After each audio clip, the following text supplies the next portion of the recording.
Hello and welcome to my YouTube channel. इस video में मैं आपको बताऊंगी जैक बोर्ड 12th क्लास का इकोनॉमिक्स का मॉडल पेपर सॉल्यूशन सेट 2 का। और हाँ, कमेंट में बार बार ये क्वेश्चन पूछते हैं कि ये साइंस के लिए या कॉमर्स के लिए सही है, इसमें कर सकते हैं। तो यही कहूँगी कि जैक बोर्ड में इकोनॉमिक्स का जो सिलेबस होता है वो आर्ट्स स्ट्रीम हो, चाहे कॉमर्स स्ट्रीम हो या साइंस का स्ट्रीम हो, तीनों के लिए सेम है। तो इसीलिए ये तीनों स्ट्रीम के लिए बेनिफिशियल होगा, तीनों के लिए फ़ायदेमंद होगा।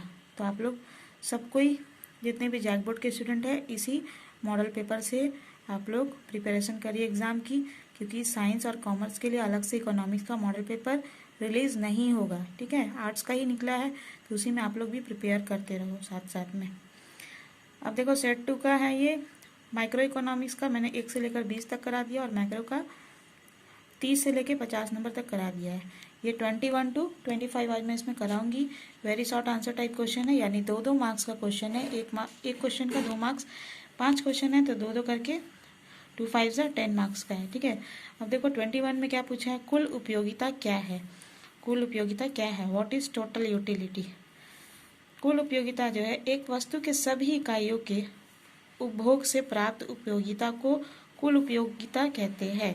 यानी कि एक वस्तु का सभी इकाई, यदि टोटल क्वांटिटी, जैसे मान लो एक वस्तु जैसे आइसक्रीम है तो इसका 4 या 5 जितना भी खाते हैं, तो सभी इकाई का जो हम लोग खाते हैं या कंजम्पशन करते हैं से जो हमको उपयोगिता मिलती है, यूटिलिटी मिलती है, उसको हम लोग कुल उपयोगिता कहते हैं। मान लो पहला से 2 मिला, नहीं सॉरी, पहला से 20 मिला, फिर दूसरा से 18 मिला, तो फिर देखो पहला से 20 मिला पहला आइसक्रीम से, दूसरा से 18 मिला और तीसरा से 16 मिला, फिर चौथा से 12 मिला, तो इसका जो टोटल हो जाएगा उसको बोल देंगे टोटल यूटिलिटी। कितना हुआ, 66, है ना। देखो जैसे मान लो एक नहीं, आइसक्रीम हम लोग 4 खा रहे हैं, ठीक है, तो एक वस्तु का कितना क्वांटिटी हो गया, कितना इकाई हो गया, कितना यूनिट हो गया, 4। आइसक्रीम हमने 4 खाया तो unit 1, unit 2, unit 3 and unit 4, 4 unit हमने आइसक्रीम का कंजम्पशन किया, उपभोग किया। पहले से मान लो अगर 20 यूटिलिटी मिला, दूसरा से 18 मिला, तीसरा से 16 और चौथा से 12, तो इसका टोटल यूटिलिटी कितना हुआ। पर यूनिट जितना यूटिलिटी है सबको हम लोग ऐड कर देंगे तो टोटल यूटिलिटी आ जाएगा। ठीक है, यानी 20 + 18 + 16 + 12, ये हो गया 66। तो TUN यानी मान लो n नंबर्स यूनिट है, तो उसका हम लोग टोटल यूटिलिटी कैलकुलेट करने के लिए U1 + U2 + U3, यहाँ पे U का मतलब यूटिलिटी, उपयोगिता है। ठीक है, तो जितना भी यूटिलिटी मिला है U1, U2, U3, U4 plus dash dash dash to the n, ठीक है, यूटिलिटी ऑफ n। तो जितना भी हमने कंजम्पशन किया, मान लो किसी एक वस्तु का 4, 5, 6, 10, 12, 15, जितना भी टोटल है, अगर मान लो 15 है तो यहाँ पेन की जगह 15 हो गया, तो 15 यूनिट में मिला होगा हम लोग को, है ना। तो पूरा का हम लोग यूटिलिटी को जोड़ देंगे तो मिल जाएगा टोटल यूटिलिटी। क्लियर है। तो देखो इतने अच्छे से मैं आपको क्लियरली समझा रही हूँ, आप चाहे तो एक स्क्रीनशॉट लेकर जा सकते हो, लेकिन अगर पढ़ना है, मन से आए हो पढ़ने के लिए, तो पूरा समझ कर ही जाना। ठीक है, स्किप मत करना वीडियो को। मेरे चैनल पे जो भी वीडियो देखते हैं स्टूडेंट्स, वो इंग्लिश मीडियम के भी होते हैं और हिंदी मीडियम के भी, इसीलिए मैं कोशिश किया, मैं हमेशा ही इंग्लिश और हिंदी दोनों में बताती हूँ, ताकि किसी को कोई प्रॉब्लम ना हो। ठीक है, कोई पर्सनैलिटी ना हो। टोटल यूटिलिटी क्या है, utility derived from consumption of all the units of the commodity is called total utility. ठीक है, यानी किसी कमोडिटी का पूरा यूनिट जो होता है, ऑल यूनिट्स है, उसका कंजम्पशन से जो यूटिलिटी हम लोग को मिलता है, डिराइव्ड होता है, उसको हम लोग टोटल यूटिलिटी कहते हैं। एंड TUN का फॉर्मूला है total utility of n units, U1 + U2 + U3 + U4 plus plus plus plus करके यूटिलिटी ऑफ n। ठीक है, टिल यूटिलिटी ऑफ n। मेरी कोशिश है कि आप लोगों को अच्छे से समझा पाऊँ। अगर आपको अच्छे से समझ में आएगा तो कमेंट करना, ताकि मुझे समझ में आ जाए कि मेरा पढ़ाना आप लोगों को समझ में आ रहा है या नहीं। ठीक है, अब देखो क्वेश्चन नंबर 22 पूछा है, मांग से क्या अभिप्राय है, what is meant by demand. देखो ये रिपीट क्वेश्चन है, सेट 1 में भी क्वेश्चन नंबर 22 में पूछा था। सेट 1 मैंने आपको पूरा कंप्लीट करवा दिया है ना। मैं उसमें कमेंट में आपको लिंक डाल दूंगी, आप लोग देख लेना। जो लोग देख रहे हैं उनको तो कोई दिक्कत नहीं है, शुरू से जो लोग पढ़ रहे हैं इकोनॉमिक्स का, इसमें मैं इंपॉर्टेंट क्वेश्चन आंसर डालते रहती हूँ इस चैनल पे। जितने भी चैप्टर वाइज है इसमें बहुत सारा क्वेश्चन है जो पहले के स्टूडेंट जो स्टार्टिंग से पढ़ रहे हैं इकोनॉमिक्स मेरे चैनल पे आप लोग देख रहे होंगे कि बहुत सारा जो मैंने क्वेश्चन आंसर करवाया है आपका मॉडल पेपर में आते जा रहा है ना, मैच कर रहा है जो मैंने आपको इम्पोर्टेंट करवाया था सब। तो चलो 22 का मार्क्स से क्या अभिप्राय है, what is demand, what is mean by demand, इसका मैं आंसर बता देती हूँ। ये जैक बोर्ड का फेवरेट क्वेश्चन है, लग रहा बार बार दे रहा है। देखो मांग से क्या अभिप्राय है, मांग से क्या समझते हैं, मांग किसी वस्तु की वैसी प्रभावपूर्ण इच्छा को कहते हैं जो निश्चित समय पर एक निश्चित मूल्य पर एवं निश्चित स्थान पर की जाती है।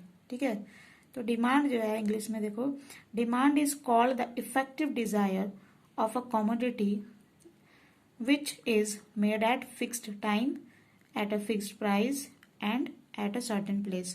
2 मार्क्स का है, इतना लिखोगे तो काफी है। ठीक है, मांग चैप्टर और अच्छे से समझना है तो आप प्लेलिस्ट में वीडियो देखो, बहुत अच्छे से क्लियरली समझा रही हूँ मैं इसमें। बीच में ये इकोनॉमिक्स का मॉडल पेपर निकल गया करके मैं मॉडल पेपर में आ गई हूँ, तो वो वाला कंटिन्यू कराती। ठीक है, मॉडल पेपर कंप्लीट हो जाएगा तो फिर से वो स्टार्ट करूंगी। हाँ, आप देखो 23 में क्या पूछा है, अर्थव्यवस्था की कोई 2 समस्याओं को लिखिए, right any 2 central problem of an economy.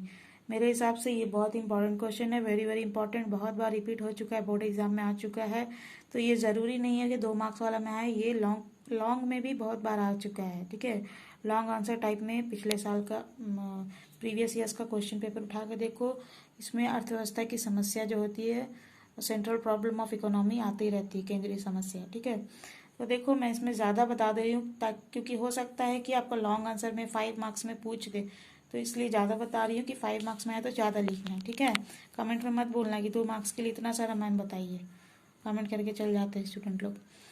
तो देखो इसका अर्थव्यवस्था की केंद्रीय समस्या जो है central problem of economy, 2 marks का पूछा, आप लोग यहाँ पे 2 पॉइंट ही लिखना, लेकिन अगर 5 मार्क्स का पूछ दे तो 5 पॉइंट जरूर लिखना। चलो आंसर बता रही हूँ, साधनों का वितरण, ये एक सेंट्रल प्रॉब्लम है इकोनॉमी का, अर्थव्यवस्था का केंद्रीय समस्या है साधनों का वितरण। एलोकेशन ऑफ रिसोर्सेस, एक अर्थव्यवस्था में यानी एक इकोनॉमी में साधनों का वितरण, एलोकेशन ऑफ रिसोर्सेस एक बहुत ही इंपॉर्टेंट प्रॉब्लम है, बहुत ही महत्वपूर्ण समस्या है। साधनों के वितरण यानी एलोकेशन ऑफ रिसोर्सेस की जो प्रॉब्लम है, समस्या है, इसके प्रकट होने के कुछ कारण होते हैं। ठीक है, क्या क्या कारण होते हैं, जैसे कि साधनों का वितरण एलोकेशन ऑफ रिसोर्सेस में जो प्रॉब्लम आती है उसका कुछ रीजन है। क्या क्या रीजन है मैं आपको बता दूं, जैसे कि देखो का नंबर मैंने लिखा है, क्या उत्पादन किया जाए, व्हाट टू प्रोड्यूस। ठीक है, जैसे कि व्हाट टू प्रोड्यूस में क्या उत्पादन किया जाए में क्या कर सकते हैं कि कंज्यूमर गुड यानी उपभोक्ता वस्तुएं या फिर प्रोड्यूसर्स गुड्स उत्पादक वस्तु, इन दोनों में से किसका हम लोग अर्थव्यवस्था में उत्पादन किया जाए, तो ये होता है इसका समस्या। मैं आपको समझाने के लिए लेक्चर बोल रही हूँ ताकि आप लोग सुनो समझो और एग्जाम में नहीं भी रटेंगे अगर, तब भी आराम से मेरी कही हुई बातें आपको याद आएंगी और आप लोग लिख लोगे। ठीक है, तो हर एक अर्थव्यवस्था जो है हर एक इकोनॉमी में उत्पादकों को यानी प्रोड्यूसर्स को उत्पादन प्रक्रिया यानी कि प्रोडक्शन प्रोसेस जो है उसको शुरू करने से पहले ये फैसला लेना पड़ता है, ये डिसीजन लेना पड़ता है कि उपलब्ध सीमित साधनों से यानी कि लिमिटेड जो रिसोर्सेज होते हैं उससे क्या उत्पादन किया जाए, व्हाट टू प्रोड्यूस, क्योंकि रिसोर्सेज जो है वो लिमिटेड होते हैं, संसाधन हमारे पास साधन जो होते हैं सीमित होते हैं, तो इसीलिए प्रोड्यूसर को उत्पादक को ये समस्या होती है, ये डिसीजन लेना पड़ता है कि क्या उत्पादन किया जाए, किस विधि यानी कौन से मेथड से या प्रोसेस से प्रोडक्शन उत्पादन किया जाए और किसके लिए, फॉर हुम प्रोडक्शन या उत्पादन किया जाए, ताकि ज़्यादा से ज़्यादा मानवीय संतुष्टि ह्यूमन सेटिस्फैक्शन मिले। ठीक है, ज़्यादा से ज़्यादा ह्यूमन सेटिस्फैक्शन हो और अधिक मैक्सिमम जो लाभ होता है, प्रॉफिट होता है, वो सब प्राप्त हो सके, मैक्सिमम प्रॉफिट हो और मानवीय आवश्यकता जो है ह्यूमन नीड्स उसकी संतुष्टि सेटिस्फैक्शन हो सके। यही तथ्य आर्थिक समस्या की जननी है। ठीक है, तो साधनों के वितरण की समस्या, एलोकेशन ऑफ रिसोर्सेज की जो प्रॉब्लम है उसको 3 शीर्षकों में शीर्षकों के अंदर अध्ययन किया जाता है, स्टडी किया जाता है। तो इसके 3 टॉपिक क्या क्या है? साधनों के वितरण के, क्या उत्पादन किया जाए, व्हाट टू प्रोड्यूस। दूसरा है किसके लिए उत्पादन किया जाए, होम टू प्रोड्यूस। और तीसरा है कैसे उत्पादन किया जाए, हाउ टू प्रोड्यूस। अब देखो क्या उत्पादन किया जाए, इस टॉपिक को मैं बता रही हूँ व्हाट टू प्रोड्यूस, क्योंकि आवश्यकताएं जो है, हमारी जरूरतें हैं मनुष्य की, ह्यूमन नीड्स जो होती है वो अनंत होती है, टू द इन्फिनिटी होती है। इनकी जरूरतें, हमारी जरूरतें जो होती है वो कभी पूरी नहीं होती है, वो अनंत होती है। एक चीज मिलेगा तो दूसरे चीज की जरूरत पड़ जाती है ना। तो इस और एक जरूरत की जैसे ही पूरा होता है एक जरूरत, वैसे ही कुछ समय के बाद फिर से कुछ नया जरूरत पैदा हो जाता है ना। इसीलिए इन आवश्यकताओं को, नीड्स की पूर्ति के लिए, इन जरूरतों को पूरा करने के लिए सभी वस्तुओं का यानी ऑल गुड्स का प्रोडक्शन, उत्पादन करना संभव कार्य नहीं है, पॉसिबल नहीं है कि हर एक जरूरत पूरा हो जाए। एक जरूरत पूरा होते ही मनुष्य जो है, इंसान, उसका दूसरा जरूरत पैदा हो जाता है ना। इसीलिए ये पॉसिबल नहीं है, संभव नहीं है कि उत्पादन इतना किया जाए कि सभी का जरूरत जो है पूरा हो जाए, क्योंकि उत्पादन के जो साधन होते हैं, रिसोर्सेस ऑफ प्रोडक्शन, उसकी अर्थव्यवस्था में, इकोनॉमी में लिमिटेड क्वांटिटी होती है, सीमित मात्रा होती है। इसके अलावा साधनों का वैकल्पिक प्रयोग भी होता है, यानी अल्टरनेटिव यूजेस होता है रिसोर्सेस का। अतः अर्थव्यवस्था में यह समस्या प्रकट होती है, इकोनॉमी में यह प्रॉब्लम प्रकट होती है कि क्या उत्पादन किया जाए, व्हाट टू प्रोड्यूस, जिससे मैक्सिमम जो नीड्स है, अधिकतम आवश्यकता है, उसकी पूर्ति हो सके। अब नेचर ऑफ नीड जो होता है, जरूरत की जो प्रकृति होती है, उसके हिसाब से वस्तुएं जो है, कमोडिटी गुड्स, वो भी 2 तरह की होती है, 2 टाइप्स की होती है। पहला तो है उपभोक्ता वस्तुएं, ठीक है। तो इसीलिए जब क्या उत्पादन किया जाए, ये प्रश्न उठता है, तो क्या उत्पादन में 2 ऑप्शन होते हैं, या तो कंज्यूमर गुड्स यानी उपभोक्ता वस्तुओं का, या प्रोड्यूसर गुड्स यानी उत्पादक वस्तुओं का उत्पादन, प्रोडक्शन किया जा सकता है, ठीक है। तो हमारी जो जरूरत होती है उसके अनुसार, according to our needs, goods भी जो होते हैं, वस्तु जो होते हैं, वो 2 प्रकार के होते हैं, 2 टाइप्स के होते हैं, ठीक है। पहला तो उपभोक्ता वस्तुएं, कंज्यूमर गुड्स। कंज्यूमर गुड्स क्या है? ऐसी वस्तुएं जो मानवीय आवश्यकताओं को, ह्यूमन नीड्स की जरूरत को पूरी करती है, उन्हें उपभोक्ता वस्तु कहते हैं, कंज्यूमर गुड्स कहते हैं। जैसे कि रोटी है ना, चपाती जो होता है, और टेलीविजन, कार, बाइक, ये सब चीजें उपभोक्ता वस्तुएं हैं। उपभोक्ता वस्तुओं को भी 2 भागों में विभाजित किया जाता है। जो कंज्यूमर गुड्स होते हैं उसके भी 2 पार्ट में डिवाइड किया जाता है। पहला है एकल प्रयोग वस्तु यानी सिंगल यूज्ड गुड्स। ऐसे वस्तुएं जो एक बार इस्तेमाल के बाद उसकी उपयोगिता जो है, यूटिलिटी खत्म हो जाती है, समाप्त हो जाती है, एकल प्रयोग वस्तुएं कहलाती है, सिंगल यूज गुड कहलाती है। जैसे कि रोटी, आइसक्रीम, दवाएं, जो भी खाने पीने की चीजें हैं, वो एक बार हम लोग कंजम्पशन करते हैं, उपभोग करते हैं, तो उसकी यूटिलिटी जो है वो खत्म हो जाती है, ठीक है। तो और दूसरा होता है टिकाऊ वस्तुएं, ड्यूरेबल गुड्स। ऐसी वस्तुएं जिनका प्रयोग कई बार तथा लंबे समय तक किया जाता है, टिकाऊ वस्तुएं कहलाती है, ड्यूरेबल गुड्स कहलाती है, ठीक है। अर्थात ऐसी वस्तुएं जिनका उपयोगिता, यूटिलिटी एक बार प्रयोग के बाद खत्म नहीं होती, समाप्त नहीं होती, टिकाऊ वस्तुएं कहलाती है। जैसे कि कार है ना, कार को हम लोग ऐसा तो नहीं एक बार इस्तेमाल किए बस खत्म, बहुत सालों तक इस्तेमाल करते हैं। या कोई मशीन हो गया, सिलाई का मशीन या दूसरा मशीन, ठीक है, या टेलीविजन, ये सब चीजें। तो ये मैं आपको इतना डिटेल में इसलिए बता रही हूँ क्योंकि आपका 2 मार्क्स का क्वेश्चन ये भी पूछ सकता है कि एकल प्रयोग वस्तुएं यानी सिंगल यूज्ड गुड्स क्या है, या टिकाऊ वस्तुएं, ड्यूरेबल गुड्स क्या है। तो इसीलिए मैं एक्स्ट्रा आपको बता रही हूँ, ठीक है। अब देखो उत्पादक वस्तुएं जो होती है, ऐसी वस्तुएं जो उत्पादकों द्वारा, प्रोड्यूसर्स के द्वारा उत्पादन प्रक्रियाओं को यानी प्रोडक्शन प्रोसेस को आगे बढ़ाने के लिए इस्तेमाल किया जाता है। उत्पादक वस्तुएं प्रोड्यूसर्स गुड कहलाती है। जैसे गन्ना से क्या बनता है, गुड़ या चीनी, है ना। सरसों से क्या बनता है, तेल बनता है, ठीक है। लोहा से बहुत सारे दूसरे सामान बनते हैं, ठीक है। उत्पादक जो होते हैं प्रोड्यूसर, वो वस्तुओं को, गुड्स को दो भागों में डिवाइड किया जाता है। उत्पादक, जैसे कि आप लोगों का कंज्यूमर गुड्स को दो भाग में दो पार्ट में डिवाइड किया गया था, वैसे ही प्रोड्यूसर्स गुड्स जो होते हैं उत्पादक वस्तुएं, उन्हें भी दो भागों में विभाजित किया जाता है, दो पार्ट में इसको डिवाइड किया जाता है। उत्पादक वस्तुएं प्रोड्यूसर्स गुड्स का पहला पार्ट है एकल प्रयोग वस्तुएं, सिंगल यूज्ड गुड्स, है ना।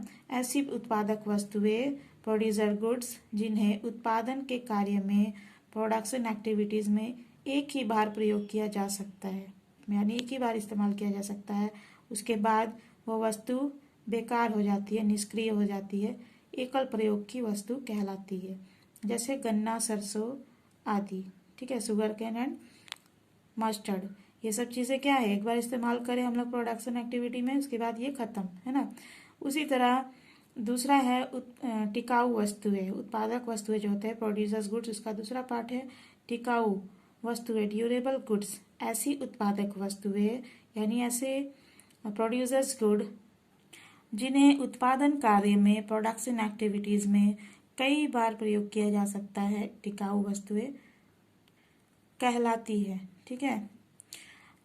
इनकी उपयोगिता जो है, यूटिलिटी ड्यूरेबल गुड्स की, टिकाऊ वस्तु के एक बार के इस्तेमाल से ख़त्म नहीं होती। जैसे मशीन है ना, जो मशीन लगाते हैं प्रोडक्शन वर्क के लिए, ऐसा तो नहीं एक बार इस्तेमाल किए बस ख़त्म, उसका बार बार कई सालों तक इस्तेमाल करते हैं। फिर फर्नीचर हो गया, ये सब चीज़ें टिकाऊ वस्तु होती है, ड्यूरेबल गुड्स होती है।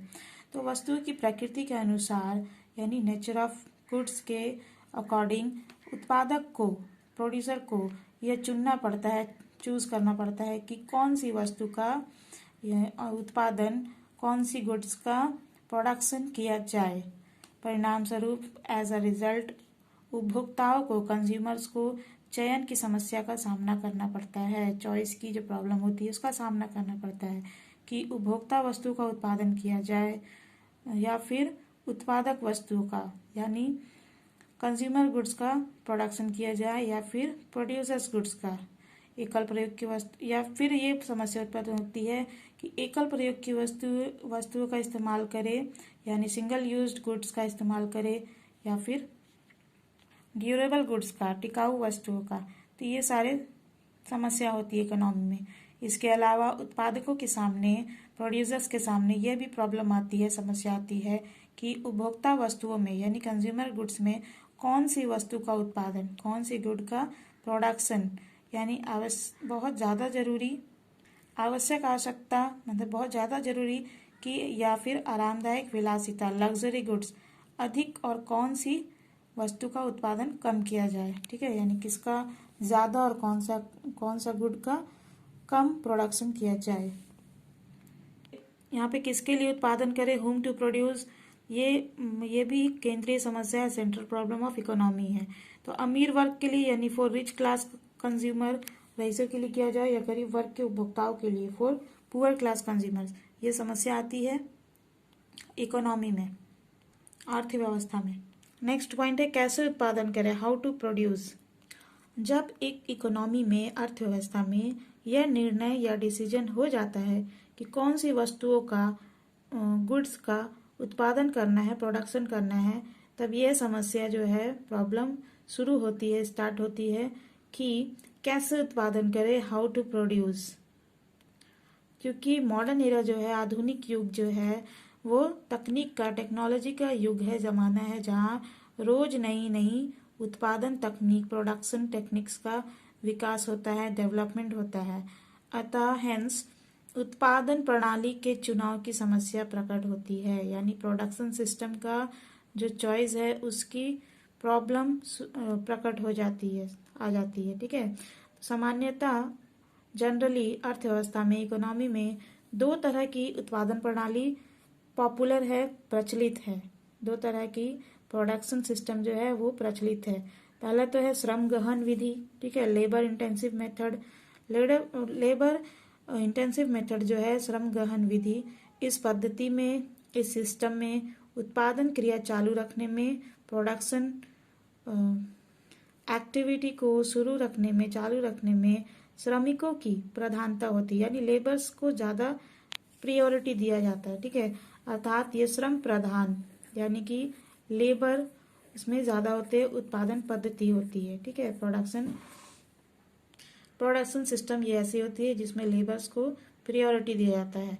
इस विधि में, इस मेथड में उत्पादन क्रिया में, प्रोडक्शन एक्टिविटी में मशीनों, यांत्रिकी यानी टूल्स एंड मशीन्स आदि का कम से कम मिनिमम न्यूनतम प्रयोग किया जाता है। पूरा जो उत्पादन का कार्य होता है, प्रोडक्शन एक्टिविटी जो होता है, वो श्रमिकों के ज्ञान यानी नॉलेज ऑफ लेबर, कुशलता एवं प्रवृत्ता पर संचालित होती है। लेबर का जो क्षमता है, कुशलता है, उस पे ही बेस्ड होता है। जैसे इंडिया में, भारत में मैच बॉक्स, दिया सलाई का उत्पादन, प्रोडक्शन ऑफ मैच बॉक्स, पटाखे का उत्पादन आदि, ये सब जो है श्रम गहन विधि में है, क्योंकि जो मैच बॉक्स एंड पटाखा जो होता है ये सब में लेबर ज़्यादा लगे होते हैं, मशीन का कम इस्तेमाल होता है। ठीक है, तो श्रम गहन विधि जो है, लेबर इंटेंसिव मेथड, इसके द्वारा उत्पादन, प्रोडक्शन उन अर्थव्यवस्थाओं में, ऐसी इकोनॉमी में ज़्यादा किया जाता है जहाँ जनसंख्या अधिक होती है। ठीक है, जहाँ पॉपुलेशन ज़्यादा होती है, बेरोजगारी, अनएम्प्लॉयमेंट की समस्या होती है। साथ ही अर्थव्यवस्था में, इकोनॉमी में टेक्नोलॉजी की, टेक्निक्स की विकास जो है, डेवलपमेंट ऑफ टेक्निक कम हुआ होता है। इस विधि में, इस मेथड के द्वारा उत्पादन करने का, प्रोडक्शन करने का मुख्य उद्देश्य जो होता है, मेन ऑब्जेक्टिव जो होता है, ये होता है कि मानव संसाधनों का, ह्यूमन रिसोर्सेज का ज़्यादा से ज़्यादा उपभोग किया जाए, कंजम्पशन किया जा सके, तथा अधिकतम मैक्सिमम मानव संसाधन को, ह्यूमन रिसोर्सेज को रोजगार मिल सके, जॉब मिल सके। ठीक है, एम्प्लॉयमेंट हो सके ज़्यादा। और दूसरा है पूंजी प्रधान विधि, कैपिटल इंटेंसिव मेथड। ये सब मैं जो पॉइंट बता रही हूँ आप लोग अच्छे से याद रखना है, क्या पता 2 मार्क्स में ये भी पूछ सकता है।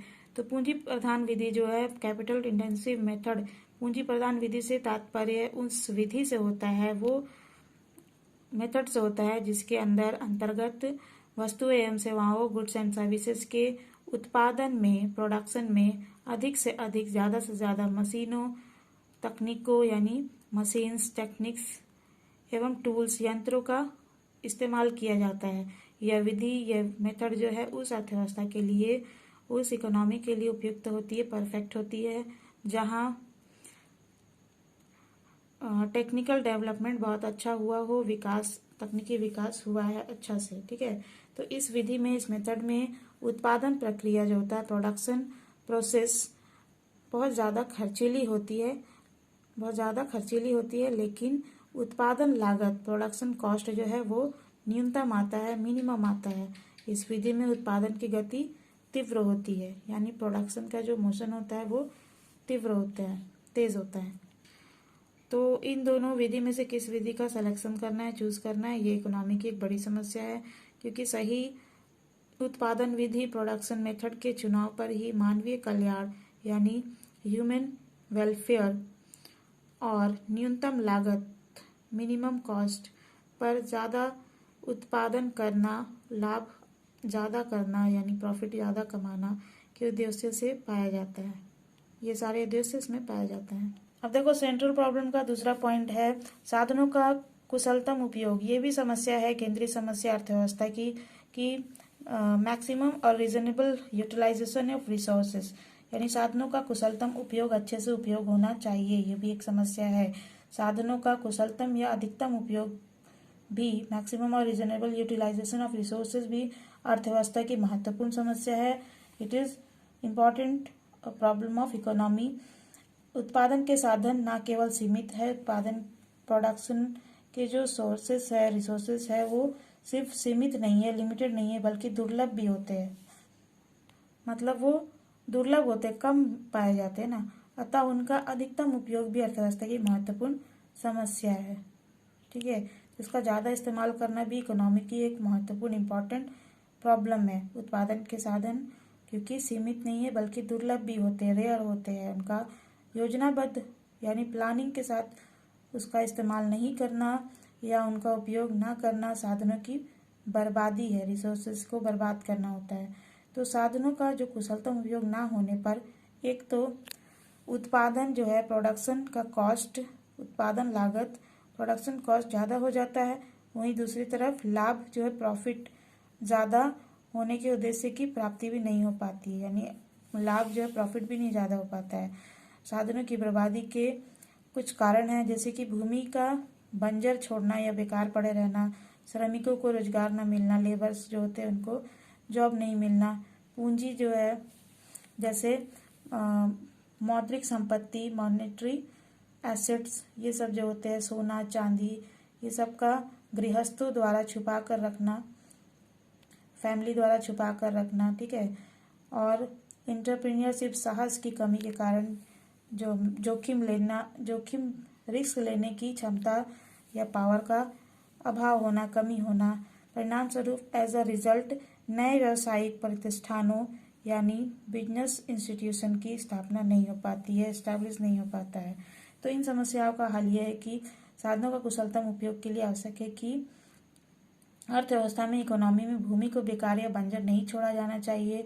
अगर भूमि कृषि योग्य है, एग्रीकल्चर लायक है, तो उस पर खेती किया जाना चाहिए, कृषि कार्य चलाया जाना चाहिए। इसके उल्टे, इसके विपरीत यदि भूमि बंजर है यानी उसमें खेती नहीं की जा सकती, तब उस पर उद्योग धंधे स्थापित किया जाना चाहिए, यानी कंपनी वगैरह इस्टेब्लिश करना चाहिए, या अन्य कामों दूसरे काम जैसे कि पशुपालन, जानवर पालना, मछली पालना, मधुमक्खी पालना आदि में उपभोग कंजम्पशन होना चाहिए, ठीक है। पुनः अर्थव्यवस्था में उपलब्ध सभी मानवीय संसाधनों को इकोनॉमी में जो सभी जो ह्यूमन रिसोर्सेज होते हैं उनको रोजगार एम्प्लॉयमेंट उपलब्ध कराना, उनको रोजगार देना, एम्प्लॉयमेंट देना, उनकी पूर्ण उपयोगिता हासिल करना है, ठीक है। उनका पूरा यूटिलिटी जो है हम लोग को हासिल करना है इकोनॉमी में। एक इकोनॉमी में कोई भी ह्यूमन रिसोर्सेज बेकार नहीं होना चाहिए, सबको जॉब मिलना चाहिए, क्योंकि मानवीय संसाधनों की बर्बादी संभावनाओं की बर्बादी है। जो ह्यूमन रिसोर्सेज है उनका बर्बाद होना पॉसिबिलिटीज़ की भी बर्बादी है, इसलिए सबको जॉब मिलना चाहिए। जितने ह्यूमन रिसोर्सेज है, मानव संसाधन है, उनका कंजम्पशन होना चाहिए, वो उनका पूर्ण उपयोगिता जो है टोटल यूटिलिटी हासिल करना चाहिए। इसी प्रकार पूंजी की कुशलतम उपयोग के लिए वेल्थ होती है उसका रीजनेबल यूटिलाइजेशन के लिए पॉलिसीज, ऐसी नीति जो होती है, ऐसी पॉलिसीज मौद्रिक नीति मॉनेटरी पॉलिसी, बैंकिंग नीति बैंकिंग पॉलिसीज, टैक्स पॉलिसीज कर नीति, ठीक है, वित्त नीति, ये सब आदि फाइनेंशियल पॉलिसीज बनानी चाहिए, जिससे गृहस्थ जो है फैमिली सेक्टर लोग जो है गृहस्थ क्षेत्र के लोग अपनी पूंजी को वेल्थ को घरे में छुपा कर ना रख सके, क्योंकि अच्छी अच्छी पॉलिसीज होगी, उन्हें फायदा होगा तो वे लोग क्या करेंगे, उसमें इन्वेस्ट करेंगे, है ना। और अपने जो धन है, मनी है, इसको बैंक में या दूसरे फाइनेंशियल इंस्टीट्यूशन में जमा कराएंगे, डिपॉजिट देंगे और पूंजी का निर्माण करेंगे, कैपिटल बनाएंगे और अर्थव्यवस्था के विकास में सहयोग करेंगे, ठीक है। इकोनॉमिक डेवलपमेंट में कंट्रीब्यूशन देंगे अपना, तो ये सब पॉलिसी भी लानी चाहिए। उद्यमिता का विकास, डेवलपमेंट ऑफ एंटरप्रेन्योरशिप के कुशलतम उपयोग से, रीजनेबल इसके यूटिलाइजेशन से के लिए सबसे महत्वपूर्ण तत्व ये है, सबसे इम्पोर्टेंट एलिमेंट ये है, क्योंकि जब तक उद्यमिता का विकास नहीं होगा, एंटरप्रेन्योरशिप का डेवलपमेंट नहीं होगा, तब तक जोखिम उठाने की प्रवृत्ति नहीं पनपेगी, तब तक रिस्क लेने की जो टेंडेंसी है वो नहीं आएगी। परिणाम स्वरूप एज अ रिजल्ट उद्यमों उपक्रमों की स्थापना नहीं होगी, यानी कंपनीज जो है वो इस्टेब्लिश नहीं होंगे, और उत्पादन के अन्य साधनों का जो प्रोडक्शन के रिसोर्सेज है उनका कुशलतम उपयोग संभव नहीं है। ऐसे में रीजनेबल यूटिलाइजेशन पॉसिबल नहीं होगा। अतः अर्थव्यवस्था के विकास के लिए, इकोनॉमिक डेवलपमेंट के लिए उद्यमिता का विकास, डेवलपमेंट ऑफ एंटरप्रेन्योरशिप बहुत ही ज़रूरी है, आवश्यक है। अब देखो सेंट्रल प्रॉब्लम ऑफ इकोनॉमी, अर्थव्यवस्था की केंद्रीय समस्या में एक समस्या ये भी है। थर्ड पॉइंट देखो, साधनों का विकास करना भी एक समस्या ही है, क्योंकि साधनों का उत्पादन कार्य में लगातार प्रयोग होते रहने से जो रिसोर्सेस है उनका प्रोडक्शन एक्टिविटीज़ में लगातार इस्तेमाल होते रहने से उनकी उत्पादकता एवं गुणवत्ता क्वालिटी में कमी आ जाती है। अतः निरंतर लगातार साधनों का विकास होते रहना चाहिए, रिसोर्सेज का जो है लगातार डेवलपमेंट होते रहना चाहिए। भूमि जो है उसके अर्थ के डेवलपमेंट के लिए, विकास के लिए ज़रूरी उर्वरक फसलों की अदला बदली, मिट्टी विकास पद्धति का उपयोग करना चाहिए। वहीं दूसरी ओर बंजर भूमि के विकास के लिए उन पर औद्योगिक इकाइयों का गैर कृषि कार्य यानी खेती को छोड़कर अन्य जो कार्य होते हैं जैसे जानवर पालना, ये सब कर सकते हैं ना, इन सब को इस्टेब्लिश कर सकते हैं, स्थापना की जानी चाहिए। और श्रम शक्ति के विकास के लिए यानी लेबर पावर के डेवलपमेंट के लिए उनकी शिक्षण प्रशिक्षण, उनकी जो एजुकेशन है, क्वालिफिकेशन है, और इनका सहारा लिया जा सकता है, उन्हें एजुकेटेड किया जा सकता है। पूंजी के विकास के लिए, वेल्थ के डेवलपमेंट के लिए विनियोग की सुरक्षा, सिक्योरिटी ऑफ इन्वेस्टमेंट, ऊंची प्रत्यय दर जैसे उपायों को लाया जा सकता है प्रयोग में, इस्तेमाल में। अंत में उद्यमिता के विकास के लिए फॉर डेवलपमेंट ऑफ एंटरप्रेन्योरशिप, उनकी सुरक्षा, उनकी सिक्योरिटी, उनके लिए आवश्यक पूंजी की व्यवस्था, ज़रूरी जो उनकी पूंजी है उसकी व्यवस्था, उनके जोखिमों की यानी उनके रिस्क जो है उसकी नुकसान को पूरा करना आदि जैसे कदम उठाए जा सकते हैं। क्लियर है? तो मैंने यहाँ पे आपको सेंट्रल प्रॉब्लम ऑफ इकोनॉमी, अर्थव्यवस्था के केंद्रीय समस्या और इसके समाधान भी बता दिए। अब देखो 24 नंबर क्वेश्चन क्या पूछा है, सम विच्छेद बिंदु क्या है, what is break even point. उत्पादन का वह मात्रा जिस पर न लाभ होता है न ही हानि होता है सम विच्छेद बिंदु कहलाता है। यानी सम विच्छेद बिंदु क्या है, सम विच्छेद बिंदु में उत्पादन का वह मात्रा है जो जिसमें ना तो लाभ होगा ना ही हानि होगा। इस बिंदु पर कुल आगम यानी टोटल रेवेन्यू, कुल लागत टोटल कॉस्ट के बराबर होती है। T R equals T C, यहाँ पे देखो शॉर्ट में लिखा है मैंने, T R equals T C होता है, ठीक है। टी आर माने total revenue and T C मतलब टोटल कॉस्ट। इस बिंदु से, यहाँ पे इस बिंदु से मतलब सम विच्छेद बिंदु से, ठीक है, इस बिंदु से कम उत्पादन करने पर हानि, यानी अगर सम विच्छेद बिंदु है, यहाँ पे है पॉइंट, तो इससे अगर कम करेंगे तो वहाँ पे लॉस होगा, हानि होगा। इससे ज़्यादा करेंगे तो वहाँ पे लाभ होगा। इस बिंदु से कम उत्पादन करने पर हानि तथा अधिक उत्पादन करने पर लाभ होता है, ठीक है। देखो सम विच्छेद बिंदु का एक फॉर्मूला होता है इन यूनिट इकाई में, ठीक है। सम विच्छेद बिंदु इकाई में बराबर कुल स्थिर लागत बटा कीमत माइनस प्रति इकाई परिवर्तनशील लागत का मूल्य। अब इंग्लिश में देखो इस आंसर को, the quantity of production at which, production का वह क्वांटिटी जिसपे neither profit nor loss is called break even point, है ना। प्रोडक्शन का ऐसा क्वांटिटी जहाँ पे ना तो प्रॉफिट हो ना ही लॉस हो, तो उसको हम लोग ब्रेक इवन पॉइंट कहते हैं। At this point total revenue equals total cost, T R equals T C, ठीक है। From this point on producing less there is loss and there is profit on producing more, यानी इस point से अगर कम produce करते हैं तो क्या होगा, लॉस होगा, और अगर इस पॉइंट से ज़्यादा प्रोड्यूस करते हैं तो प्रॉफिट होगा। ब्रेक इवन पॉइंट का फॉर्मूला है break even point equals total fixed cost by price minus variable cost price per unit. Clear है? अब देखो 25 नंबर क्वेश्चन पूछा, उत्पादन संभावना वक्र क्या है, what is production possibility curve. बहुत ही अच्छे से मैंने आपको पढ़ाया था, ठीक है। तो जो लोग पुराने स्टूडेंट हैं मेरे, वो लोग, आप लोगों के लिए सारा क्वेश्चन रिपीट हो रहा है ना। तो देखो उत्पादन संभावना वक्र क्या है। उत्पादन संभावना वक्र उपलब्ध साधनों और तकनीकों के पूर्ण एवं कुशलतम उपयोग से उत्पादित की जा सकने वाली दो वस्तुओं या सेवाओं के सभी संभावित संयोगों को दर्शाती है। यानी जो ये कर्व है उत्पादन संभावना वक्र, ये उपलब्ध यानी जो उपलब्ध साधन होते हैं, रिसोर्सेस होते हैं और टेक्नोलॉजी होते हैं, तकनीक के पूरे अच्छे से इस्तेमाल करने से उत्पादित की जा सकने वाली, यानी अगर अच्छे से इस्तेमाल किया जाए और उससे उत्पादन की जा सकने वाली दो वस्तु या सेवाओं के सभी संभावित मतलब जितना भी संभावना है उसकी संयोगों को दर्शाती है। यानी जो उपलब्ध साधन और तकनीक होते हैं उनका इस्तेमाल करके दो वस्तु का उत्पादन का जितना भी संयोग है, जितना भी संभावित संयोग है उसको दर्शाती है, ठीक है। प्रोडक्शन पॉसिबिलिटी कर्व क्या है। Production possibility curve shows all possible combination of the production of two goods or services that can be produced with full and efficient use of available resources and techniques. Production possibility curve जो है वो क्या show करता है? All possible combination of production of two goods और services, यानी कि to goods और सर्विसेज के सारे पॉसिबल कॉम्बिनेशंस को शो करता है, जिसको that can be produced with full and efficient use of available resources and techniques, जिनका उत्पादन जो है production available resources and techniques का फुल एंड एफिशिएंट यूज़ करके किया जा सकता है। क्लियर है? सो गाइज, अगर आपको ये वीडियो पसंद आए तो प्लीज़ इसे लाइक जरूर करिएगा, इसे अपने स्टडी ग्रुप एंड क्लासमेट से शेयर कर दीजिएगा और कमेंट करके बताइए आपको वीडियो कैसा लगा। Thank you viewers for watching this video.